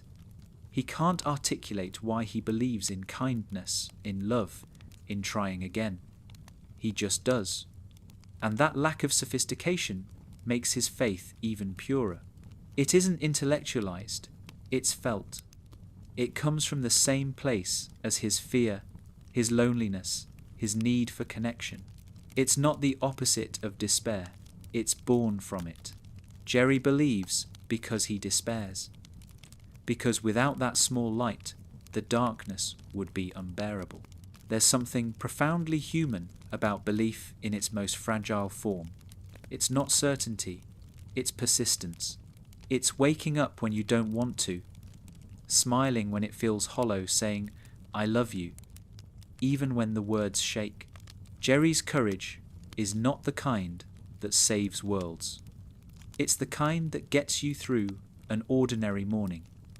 And that's what makes it extraordinary in its own way. His belief doesn't conquer anything. It coexists with everything. Fear, shame, failure. It's the thread that keeps those things from unraveling him completely. Rick, in his brilliance, sees belief as a form of self-deception. He dismantles Jerry's faith at every opportunity, not out of cruelty, but because he genuinely believes freedom comes from rejecting illusion. But what Rick can't see, what Jerry, in his simplicity, embodies, is that belief isn't always illusion. Sometimes it's adaptation. The mind needs something to hold on to, something to give shape to the chaos. Jerry's belief is not a lie, it's a coping mechanism. And unlike Rick's intelligence, it doesn't isolate him, it keeps him connected. It allows him to love, to laugh, to forgive. It allows him to live without needing to understand why. Beth's relationship with Jerry reveals the fragility of shared belief. She both envies and resents his optimism. It reminds her of everything she's lost, the wonder she traded for cynicism, the faith she buried beneath her father's shadow. She sees Jerry's belief as childish because she's forgotten what it feels like to need it. But occasionally, in rare moments of quiet, she sees its strength. She sees how he keeps going when she can't, how he keeps loving even when love feels like work. And for a moment, she almost believes again. Jerry's belief, fragile as it is, becomes contagious. It doesn't convince others, it softens them. Belief for Jerry is not about answers. It's about motion. It's the invisible momentum that keeps him trying. Even when he fails, even when his efforts are met with silence, he still moves forward. He believes in redemption, even when he doesn't deserve it. He believes in love, even when it's complicated. He believes in people, even when they've hurt him. That belief doesn't make him smarter or stronger, it just makes him willing. And in a universe where most beings have given up on meaning, willingness might be the purest form of courage there is. The fragility of belief is what makes it beautiful. If it were unbreakable, it wouldn't matter. It's the trembling, temporary nature of belief that gives it value, the fact that it can be shattered and rebuilt over and over. Jerry embodies that cycle. He loses faith constantly, in himself, in others, in the world, but he always finds it again. Sometimes in a small kindness, sometimes in a quiet moment of reflection, sometimes in the simple act of trying one more time. He never holds belief perfectly, but he never lets it go completely. It's as if he knows that perfection isn't the point, continuance is. At its core, Jerry's belief is not about truth, it's about love. He believes that things can still matter even when they don't make sense. That people can still be good even when they're selfish. That life can still be worth living even when it hurts. This is not ignorance, it's defiance. The kind of defiance that doesn't need victory to feel justified. Jerry's belief doesn't seek to erase despair. It learns to live beside it. It's fragile because it's honest, because it admits how easily it could disappear. But every time it doesn't, every time Jerry chooses to care again, it becomes a quiet miracle. By the time Jerry starts to recognize belief as his form of courage, he stops apologizing for it. He still doubts, still falters, but he no longer treats his hope as weakness. He begins to see that in a universe built on entropy, belief itself is an act of creation. Every time he chooses to care, he creates meaning out of nothing. Every time he chooses to forgive, he builds something that chaos can't touch. His belief might not change the universe, but it changes how he moves through it, and that is enough. Jerry's courage was never meant to be loud. It was meant to be felt quietly, in the spaces between failure and effort. It's the courage of someone who believes not because he's sure, but because he's tired of despair. It's the courage of persistence, of showing up to a life that doesn't guarantee reward. And maybe that's what belief really is. Not the certainty that everything will be okay, but the willingness to keep living even when it won't. That's the fragile courage of belief. It trembles, it falters, but it endures. And in that endurance, Jerry finds something that even Rick's genius can't replicate: peace. Failure has always been Jerry Smith's most faithful companion. It greets him in the morning, sits beside him at dinner, and lingers long after everyone else has stopped paying attention. It's not a sudden or dramatic failure, not the kind that comes with explosions or broken worlds. It's quieter, smaller, and somehow heavier. It's the failure of being almost good enough. The failure of trying hard in a universe that doesn't care how hard you try. For Jerry, failure is not an event, it's an atmosphere. He breathes it in every day and calls it life. The weight of failure doesn't crush him all at once. It accumulates, particle by particle, through years of disappointment. Every lost job, every awkward silence, every look of pity from Beth. They layer over one another until he can't tell where one failure ends and the next begins. His life becomes a collage of small defeats that blend into a single, unshakable feeling that he is fundamentally inadequate. And yet, beneath that shame lies something extraordinary. Because even as failure defines him, it doesn't destroy him. He keeps showing up. He keeps trying. He keeps failing again. That cycle, though tragic on the surface, is also deeply human. Jerry's weight is the one we all carry, the burden of imperfection. In a universe built on extremes, genius and stupidity, chaos and control, Jerry's failures stand out because they're familiar. He doesn't fail spectacularly like Rick. He fails quietly, like the rest of us. He doesn't ruin universes. He ruins moments. He doesn't implode from cosmic knowledge. He just forgets to pay a bill. But that smallness, that ordinariness, makes his failure honest. It strips away the illusion that life should be perfect or even manageable. Jerry reminds us that being human is not about success, it's about surviving the disappointment that follows when success doesn't come. Jerry's relationship with failure is complicated. On one hand, he fears it more than anything. On the other, it's the only constant he can trust. It's familiar, predictable, almost comforting. When life gives him brief moments of success, a kind word from Beth, a job that seems to fit, a day when no one mocks him, he tenses up, waiting for the collapse. And when it inevitably comes, he sighs, almost relieved. Failure is the devil he knows. It's what gives his world structure. If he can fail, it means he's still participating. Beth's role in this is both cause and reflection. She loves him, but she doesn't admire him. She needs him, but she doesn't respect him. Every time she looks at him with that mix of disappointment and affection, it reinforces his identity as the man who never quite measures up. And yet, he clings to that role because it's the only one he understands. Their marriage becomes a performance of mutual failure, two people who don't know how to fix themselves, trying to fix each other instead. It's not tragedy in the Shakespearean sense.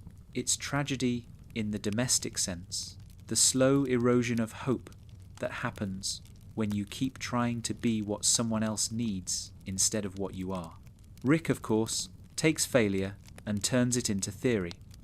For Rick, failure is data, something to be avoided, quantified, or erased through genius. For Jerry, it's experience. It's not something to be studied, it's something to be endured. Rick's failures create new timelines. Jerry's create new emotions. One builds universes to escape them. The other learns how to live inside them. That's the quiet difference between brilliance and humility. One rewrites the rules. The other accepts that rules exist. Jerry's acceptance isn't noble, but it's real. He doesn't need failure to teach him. He already knows it by heart. The weight of failure also defines Jerry's self-image. He doesn't see failure as something he experiences, he sees it as something he is. He doesn't think, I failed at this. He thinks, I am a failure. That shift is devastating because it turns circumstance into identity. But buried within that misbelief is the possibility of awakening. If failure has become his definition, then learning to live with it without being crushed by it is his redemption. Failure will never stop visiting him, but it doesn't have to dictate the meaning of his visits. There's a quiet dignity in how Jerry carries his failures. He doesn't disguise them or transform them into lessons the way others do. He doesn't pretend to be enlightened. He just keeps existing. His life, viewed from above, might look like a series of collapses, but within those collapses are countless moments of endurance. The courage to keep showing up at a dinner table where no one listens.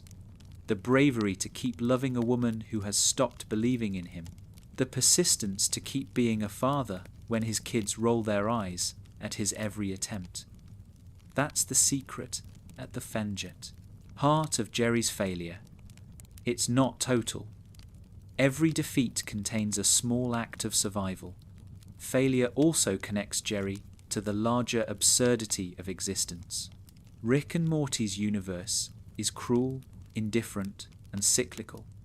It devours meaning as quickly as it creates it. In that sense, everyone fails. Even Rick, with all his knowledge, can't escape the futility of existence. But where Rick drowns in that realization, Jerry somehow floats. His ignorance, often mocked, becomes buoyancy. He doesn't analyze failure into oblivion, he just endures it. He finds small ways to keep caring, to keep feeling, even when logic says he shouldn't. That's not stupidity, that's faith disguised as failure. Over time, Jerry begins to recognize that failure isn't proof of his worthlessness, it's evidence of his engagement. To fail means he's still trying, still reaching. In a world where so many have chosen detachment, that effort is rare. His failure isn't weakness, it's participation. And maybe that's the real victory hidden inside his defeats. That he refuses to stop showing up for a life that never stops disappointing him. His failure, ironically, becomes the most consistent expression of his strength. The weight of failure also teaches Jerry compassion. Because he knows what it's like to fall short, he stops expecting perfection from others. He learns to forgive easily, to understand quickly. His empathy, born from defeat, becomes his quiet superpower. He doesn't need to win to be kind. He doesn't need validation to care. Every humiliation he endures softens him a little more, polishing away the sharpness of pride. By the time he stops trying to escape failure, he's learned how to live gently within it. That gentleness, more than any triumph, is his legacy. Failure never stops hurting him. It still embarrasses him, still makes him question his worth, but it no longer paralyzes him. He begins to see failure as the texture of life, the pattern beneath everything. It's what gives joy its contrast, love its urgency, and effort its meaning. If everything worked, nothing would matter. In that light, his failures aren't curses, they're confirmations.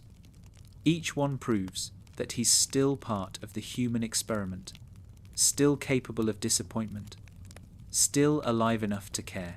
By the end of his long, quiet struggle, Jerry learns to carry the weight differently. He stops trying to set it down or pretend it isn't there. He simply adjusts to it. It becomes part of his posture, part of his walk. And as strange as it sounds, that acceptance makes him lighter. He realizes that failure is not the end of meaning, but its foundation. To fail is to admit you wanted something. To fall short is to prove you reached.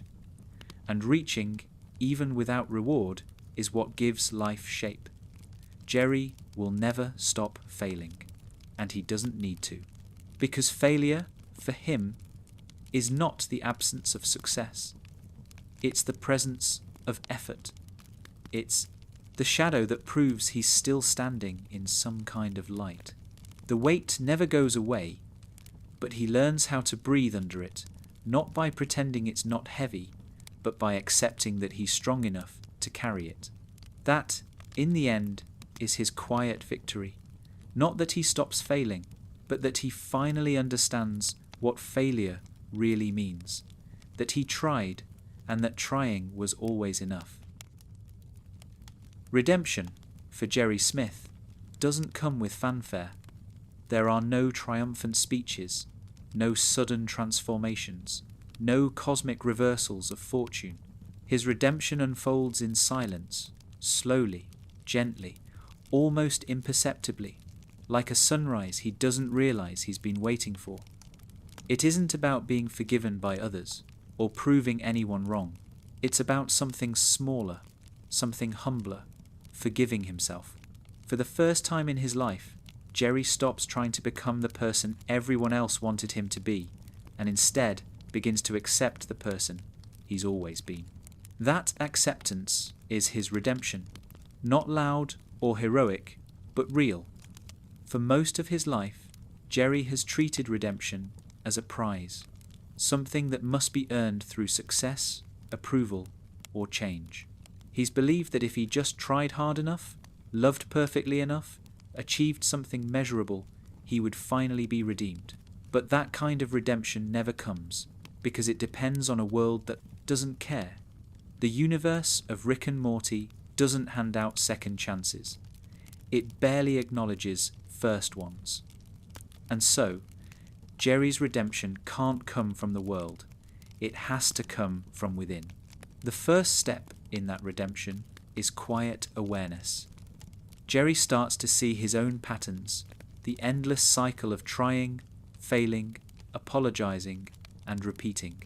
He begins to recognize that he's been living not as himself, but as a collection of expectations. Rick's contempt, Beth's disappointment, society's definition of competence, all of it has shaped the idea of who Jerry thinks he's supposed to be. But beneath that noise is someone simpler, someone more honest, someone who doesn't need to be impressive to deserve peace. That's the man Jerry slowly begins to meet. The quiet redemption begins not in success, but in surrender. Not the kind of surrender that means giving up, but the kind that means letting go. Jerry lets go of the fantasy that life will someday make perfect sense. He lets go of the need to win Beth's admiration, or to outsmart Rick, or to become the father his kids think they should have. He lets go of the illusion that worth comes from comparison. And as he does, something strange happens. The world doesn't collapse. It softens. The air gets lighter. The laughter, even when directed at him, stops stinging quite as much. He realizes that maybe the problem wasn't the laughter, but his belief that it meant he was unworthy of being laughed with. Beth notices the shift before Jerry does. The same man she used to see as helpless begins to move differently. There's less tension in him, less performance. He stops explaining himself so much. He doesn't argue when Rick mocks him. He doesn't beg for reassurance. He simply exists, and in that existence there's peace. Beth doesn't know what to do with that at first. She's spent so long defining herself in opposition to his neediness that his calm unsettles her. But, gradually, she sees what Jerry's discovered, that redemption doesn't require transformation, it requires presence. Rick, on the other hand, never changes. His genius remains a weapon against meaning. But even Rick, in his rare moments of sobriety, seems to sense the difference in Jerry. He stops picking fights as often. Not out of respect, Rick will never give him that, but out of recognition. He sees that Jerry's found something he can't quantify or replicate. Jerry's peace irritates him precisely because it's unscientific. It's built on surrender, not control, something Rick, for all his intelligence, can't do. And though Jerry will never know it, his quiet redemption stands as a kind of silent rebuke to everything Rick believes about existence. The beauty of Jerry's redemption is that it's invisible. It doesn't change the way the world treats him. People still laugh. He still stumbles. He still says the wrong things. But the laughter doesn't echo the same way anymore. The stumbles don't feel like collapses. He starts to see the humour in his own absurdity, the grace in his own awkwardness. He realises that being ridiculous doesn't make him worthless, it makes him real. For the first time, he laughs with himself instead of at himself. And that simple shift, that moment when self-consciousness turns into self-acceptance, is the essence of his redemption. Jerry's quiet redemption also reveals the hollowness of the show's cosmic nihilism. Rick and Morty often insists that nothing matters, that existence is a joke without a punchline. But Jerry, in his small, unremarkable way, disproves that. Because if nothing matters, then everything matters equally, and that includes him, his life, his failures, his moments of tenderness, his attempts to do better. They all matter precisely because he chooses to keep living them. Meaning, he realizes, doesn't need to be cosmic. It can be domestic, it can be small, it can be as simple as a man deciding to love himself without permission. Redemption also comes through forgiveness, not from others, but toward others. Jerry begins to forgive Rick for being cruel, Beth for being cold, his children for being distant. Not because they deserve it, but because he needs to. Holding on to resentment only ties him to the pain he's trying to outgrow. Forgiveness doesn't make him saintly, it just makes him lighter. He understands that everyone around him is doing the same thing he's been doing all along, trying to make sense of themselves through each other. In seeing their struggle, he softens toward his own. That compassion, extending outward, becomes the reflection of his inner healing. There's a subtle spirituality to Jerry's redemption, though he would never call it that. It's not about enlightenment or transcendence. It's about learning to sit with imperfection, his own and the world's, and realizing that maybe perfection was never the goal. The goal was understanding, and through understanding, peace. His redemption doesn't erase his past mistakes or rewrite his failures. It simply reframes them. They become not evidence of inadequacy, but proof of effort. Each mistake was a step toward this stillness, this quiet acceptance that being flawed and being enough are not opposites. The most beautiful part of Jerry's redemption is how unremarkable it is. It doesn't happen in a single moment. It happens in countless small ones, when he doesn't rise to Rick's bait, when he comforts Beth without trying to fix her, when he listens to his children without needing to be right. These are not victories in the grand sense. They're small corrections, gentle recalibrations of how he moves through the world. But together, they form something larger, a peace built from humility, from forgiveness, from endurance. Jerry's redemption is not about becoming someone new.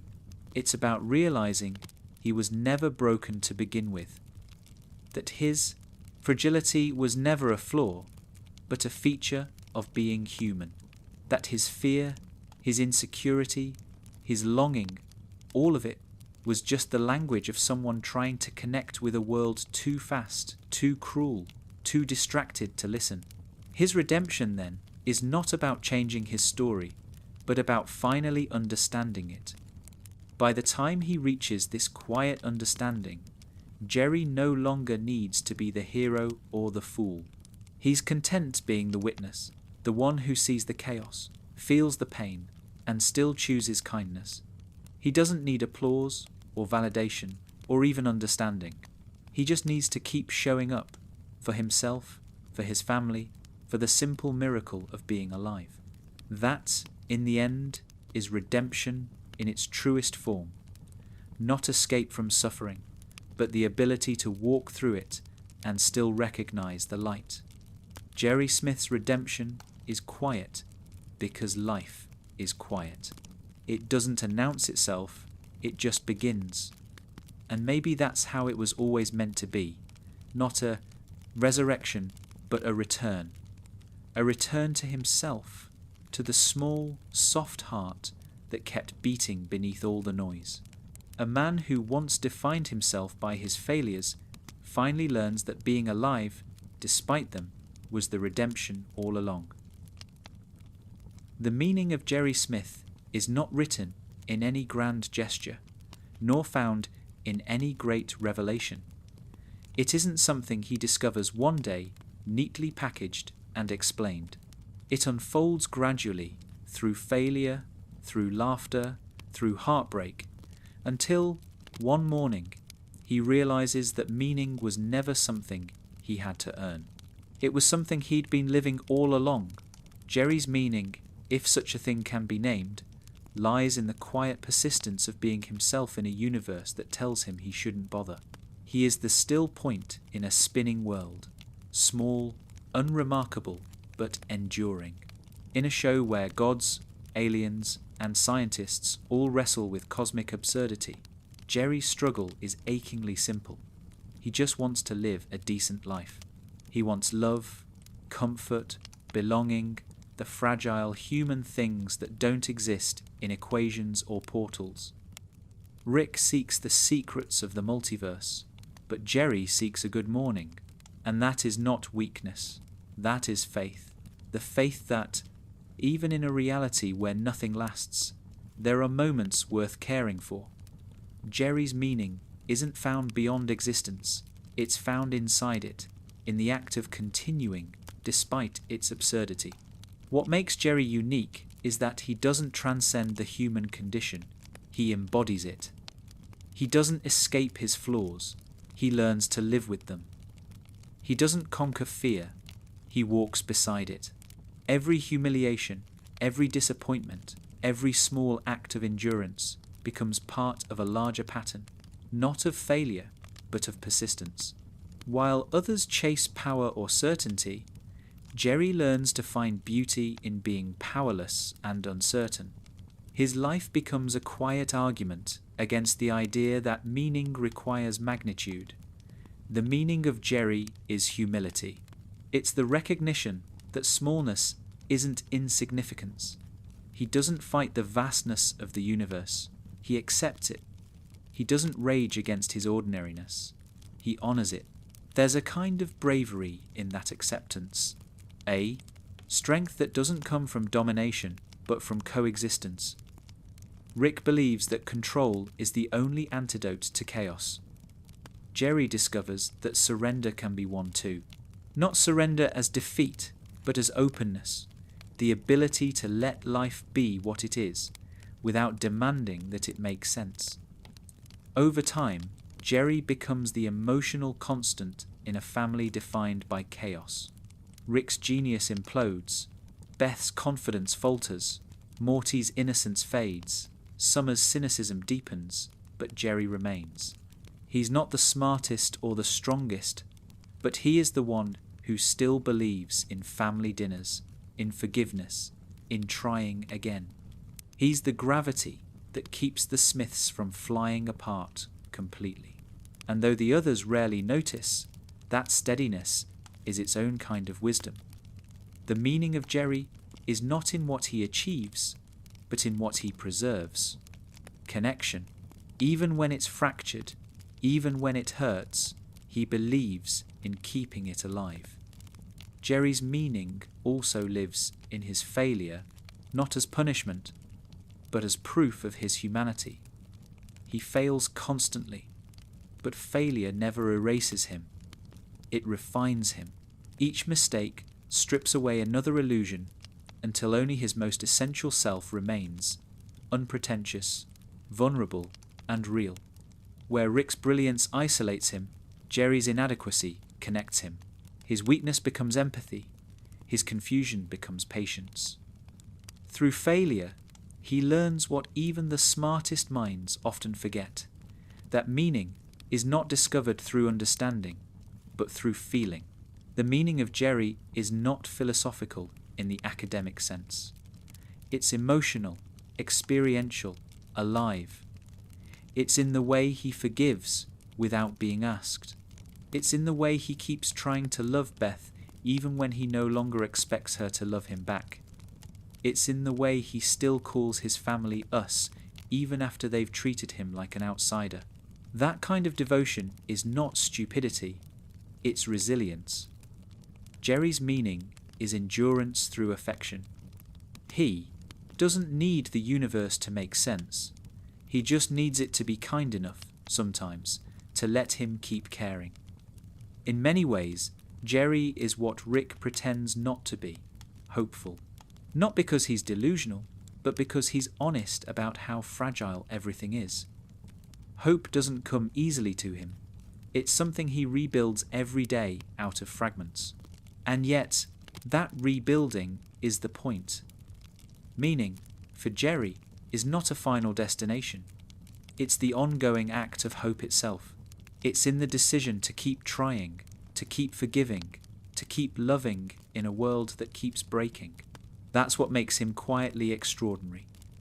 Not that he escapes despair, but that he refuses to let despair have the final word. Jerry's life, seen from afar, might look circular, a repetition of mistakes and lessons learned too late. But circles are not failures, they're continuities. They are how life sustains itself. His growth doesn't move in straight lines. It spirals inward, deeper each time, toward understanding. He doesn't change in the way Rick would respect. No reinventions, no revelations. But he changes in the way that matters. He becomes softer, kinder, more forgiving, less afraid. That is the trajectory of a soul learning how to live.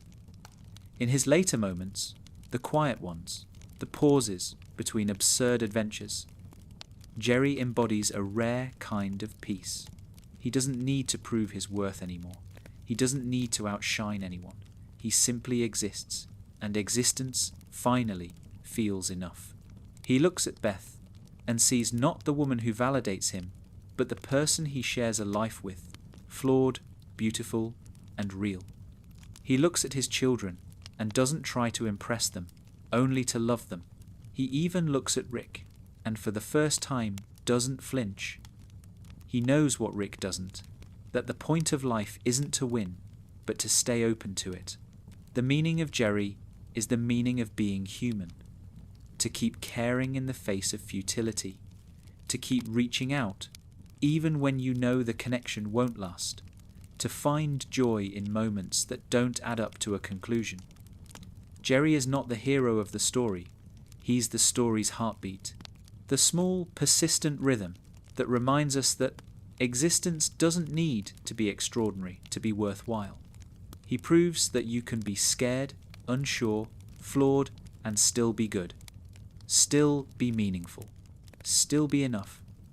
Rick represents knowledge. Jerry represents faith. Beth represents control. Jerry represents surrender. Morty represents potential. Jerry represents acceptance. And in that balance, the show finds its humanity. For all the portals and paradoxes, the meaning of Rick and Morty begins and ends with Jerry, the one who still believes that life, however absurd, is worth participating in. He's the anchor that keeps the chaos from becoming despair, the reminder that even in a world where nothing matters, kindness still can. Jerry Smith's life is small, but it's full of failure, love, awkward laughter, longing, and forgiveness. It's a mosaic of imperfection that, when viewed closely enough, reveals something quietly divine, that the purpose of being alive is not to escape imperfection, but to live honestly within it. Jerry never becomes extraordinary, but he becomes something rarer, content.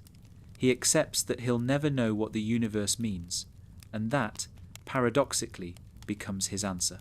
When the noise fades, when the universes stop spinning, Jerry sits in the quiet.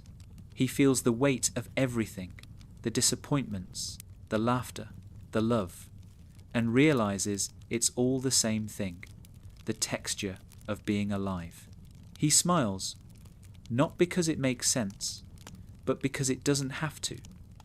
The meaning of Jerry, like the meaning of life itself, isn't found in understanding, it's found in acceptance. It's in the small, steady heartbeat that keeps going even when the world says it shouldn't. And in that heartbeat, soft and unremarkable, lies the most extraordinary truth of all, that simply existing, still trying, still feeling, still caring, was the meaning all along.